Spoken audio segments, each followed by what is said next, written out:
Have you ever been treated like you were nothing by the very people who should have loved you the most? I have. My own family called me a lowly single mom. They laughed when I struggled. They looked down on me every chance they got. But one day, they gathered everyone together to throw me out of the family home.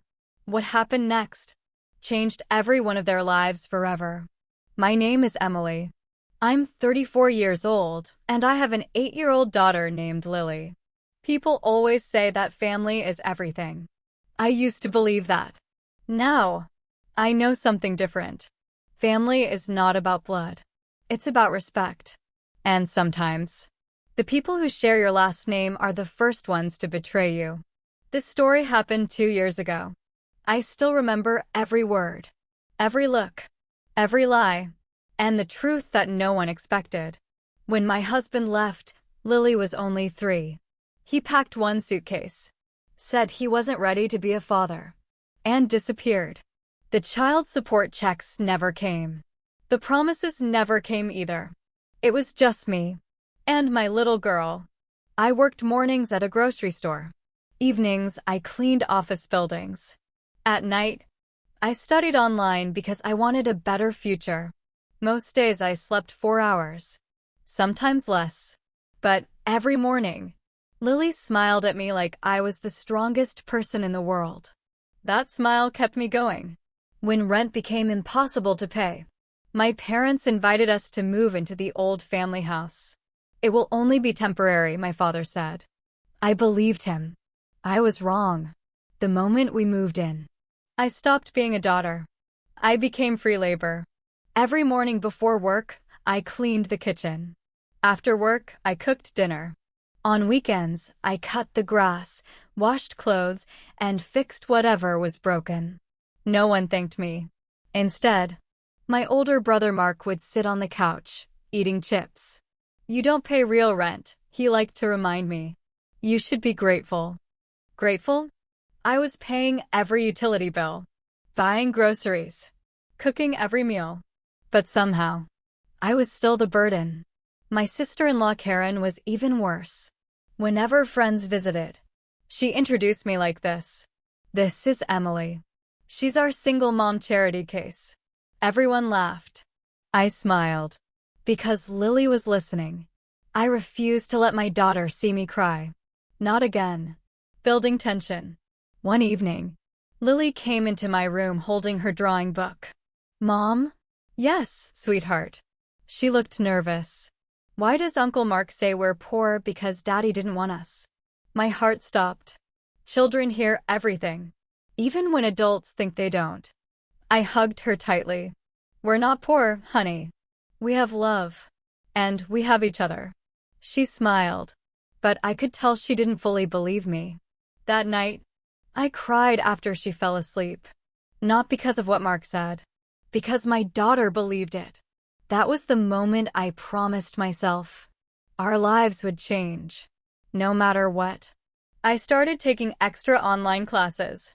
Learning bookkeeping. Learning finance. Learning everything I could. After months of studying, I found a remote accounting job. The pay was almost double what I earned before. Slowly, I started saving money. Nobody in the house knew. I didn't tell anyone, because every time something good happened to me, someone tried to ruin it. Then, something strange started happening. Bills began disappearing. Mortgage letters arrived and disappeared before dinner. My father looked stressed all the time. Whenever I asked if everything was okay, he quickly changed the subject. Mark always answered instead, "Mind your own business." So, I did something my family never expected. I paid attention. Very close attention. One Saturday morning, everyone left for a barbecue. I stayed home because I had work.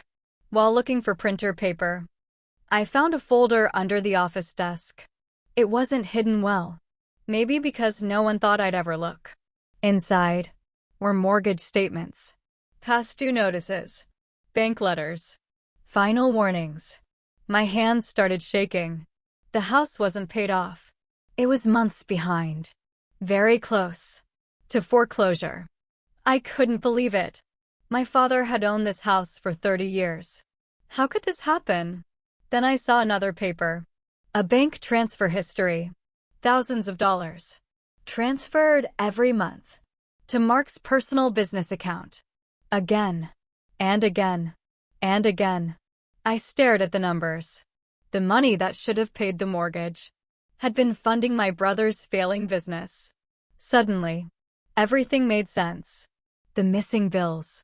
The secret meetings. The stress. I quietly put every document back. But before I did, I scanned every page into my laptop. Something told me I would need proof. And I was right. 3 weeks later, Dad announced a family meeting. Everyone sat in the living room. Even Lily. I didn't like that. Mark stood up first. We've made a decision. My stomach tightened. Karen crossed her arms with a smile. Dad avoided looking at me. Mark continued. Emily, you've stayed here long enough. We think it's time for you to leave. I looked at my father. He said nothing. Karen laughed softly. A grown woman shouldn't depend on her parents forever. I wanted to remind her. I paid every utility bill, every grocery bill, most repairs. But I stayed quiet. Then Mark delivered the final blow. The house can't afford extra people anymore. Everyone nodded. Even my mother. Then Lily quietly grabbed my hand. She whispered, Mom, did we do something wrong? That question hurt more than every insult combined. I looked around the room, at the people who called themselves family. Then, I stood up. You're right. Everyone looked surprised. I should leave. Karen smiled proudly. But before I do, I think everyone deserves to know the real reason this house can't afford anyone. Silence. Complete silence. The big reveal. I opened my laptop, placed it on the coffee table. Then I connected it to the television. Mark's smile disappeared. What are you doing? I didn't answer. The first mortgage statement appeared. Past due. Then another. Then another. My father looked confused. Karen looked nervous. Finally, I showed the bank transfers. Every payment. Every date. Every dollar. Transferred from the family account into Mark's business. Dad stood up so fast his chair almost fell over. What is this? Mark's face turned white.